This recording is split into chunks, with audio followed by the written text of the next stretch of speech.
আমরা চাই যে আমরা এখানে যারা আন্দোলনে আসছি আমাদের প্রত্যেকের যেন চাকরিটা ফেরত পাই। আদেশ না নিয়ে আমরা বাড়ি ফিরবো না, বাড়িতে হয় আমাদের মৃত্যু, না হলে আমরা চাকরি নিতে হয়, চাকরি নয় মৃত্যু।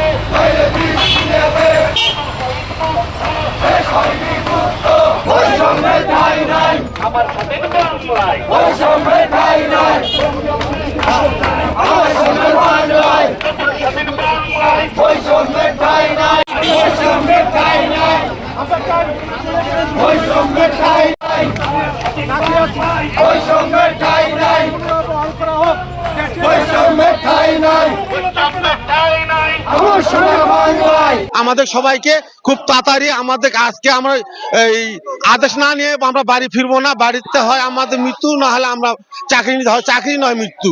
আমরা আদেশ নিয়ে যাব, আমাদের চাকরি আমাদের তারা আমরা বাঁচতে, আমাদের ফ্যামিলি আমরা নিয়ে বাঁচতে পারবো না। একটা কারণে তার চাকরিটা চলে যাবে হুট করে, আমরা একেবারে পুরো রাস্তা নেমে গেছি, যার কারণে আজকে 4টা বছর ধরে আমরা খুব অসহায়।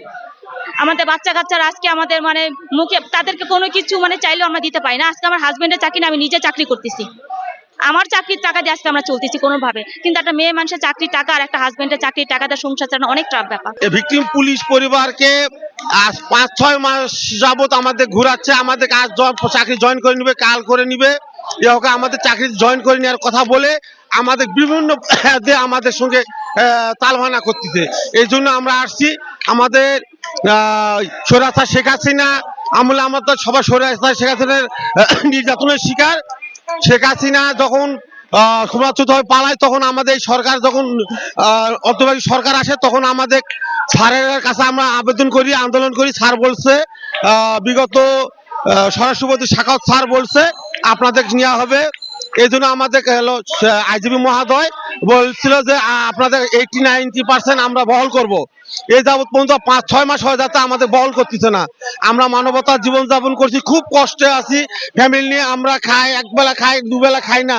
আমরা চাই যে আমরা এখানে যারা আন্দোলনে আসছি আমাদের প্রত্যেকের যেন চাকরিটা ফেরত পাই, ঠিক আছে? এই জন্য আজকে আমরা রাস্তায় নেমেছি এবং কি আমরা আশাবাদী যে সরকারের কাছে যে আমাদের চাকরিটা হয়তো বা দিবে, কারণ কি আমাদের এই পর্যন্ত 2 থেকে 3 বার তারা আশ্বাস দিয়েছে যে আমাদের চাকরিটা আমরা ফেরত পাবো, কিন্তু আজ অব্দি পর্যন্ত আজকে আমরা অনেকটা মাস ধরে আমরা রাস্তায় নামি, তারপরও আমাদের হাজবেন্ড কোনো চাকরি পাচ্ছে না। তার কারণে দেখা যাচ্ছে যে আমরা যে পরিবাররা আছি, আমার হাজবেন্ডের চাকরি করে তাই দেখা যায় তার পিছনে আরো 4-5 জন তারা ওই চাকরির টাকা দিয়ে আমরা চলি। তো সেই কারণে দেখা যাচ্ছে যে আমাদের এতটাই প্রবলেম হয়ে গেছে যে আমরাই এখন রাস্তায় নামতে বাধ্য হয়েছি।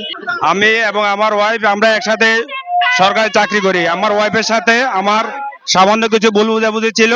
এই ভুল বুঝাবুঝির কারণে আমার ওয়াইফ আমার নামে যে অভিযোগ দিয়েছিল সেই অভিযোগ সে প্রত্যাহার করছে। প্রত্যাহার করার পরেও এসবিতে থাকা মাহবুব হাকিম উনি আমাকে ওইখান থেকে ডিসচার্জ করে।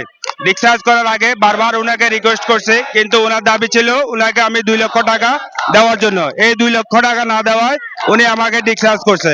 আজকে আমরা চাচ্ছি বিগত সরকারের আমলে যেসব ফ্যাসিবাদী সরকারের আমলে যেসব লোকজন চাকরি হারিয়েছে, ফ্যাসিবাদ সরকারের বিভিন্ন এজেন্ডা বাস্তবায়নের জন্য বিভিন্ন পুলিশ সদস্যদেরকে বিভিন্নভাবে পরামর্শ দেয়। এই পরামর্শ এবং সরকারের বিভিন্ন এজেন্ডা বাস্তবায়ন করতে না আমরা অস্বীকৃতি জানালে তখন তারা আমাদেরকে বিভিন্নভাবে ছোটখাটো অপরাধ দেখিয়ে আমাদেরকে চাকরি থেকে বরখাস্ত করে। 24শে জুলাই বিপ্লবের পরে আমরা আগস্ট মাসে আন্দোলনে ডাক দিছিলাম আমাদের চাকরি পুনর্বহালের জন্য। আমাদের যিনি হচ্ছে সাবেক যিনি স্বরাষ্ট্র উপদেষ্টা ছিলেন M Sakhawat Hossain brigadier general, উনি আমাদের আইজিপি মহোদয়কে আদেশ করছিল আমাদেরকে পুনর্বহালের জন্য, এবং আমাদের যে সাবেক আইজিপি মইনুল স্যার উনি আমাদের আশ্বস্ত করেছিলেন যে আমাদেরকে 15 দিনের মধ্যে চাকরিতে পুনর্বহাল করবেন। কিন্তু আমাদের পিআরবিতে আছে, পুলিশ প্রবিধানে আছে, কোন সিনিয়র পুলিশ কর্মকর্তা মিথ্যা আশ্বাস দিতে পারে না। গত 18ই আগস্ট থেকে আজকের তারিখ পর্যন্ত 5 মাস চলতেছে, 6 মাস চলতেছে, আমাদেরকে শুধু মিথ্যা আশ্বাস দিয়ে গেছে। বিগত সরকার আমলে আমাদেরকে বিভিন্নভাবে চাকরিচ্যুত করা হয়েছে। যেমন আমাকে স্থায়ী ঠিকানার সম্পর্ক নিয়ে চাকরিচ্যুত করা হয়েছিল। চাকরিচ্যুত করার পরে আমি ডিআইজি স্যারের বিরুদ্ধে ডিআইজি স্যারের কাছে আপিল করি, আমার আপিল খারিজ দেওয়া হয়। তারপর আইজি স্যারের কাছে আপিল করছে, আইজি স্যারও আমার আপিল খারিজ করে দিয়েছে। পরে উক্ত আদেশের বিরুদ্ধে আমি প্রশাসনিক ট্রাইব্যুনালে মামলা করি।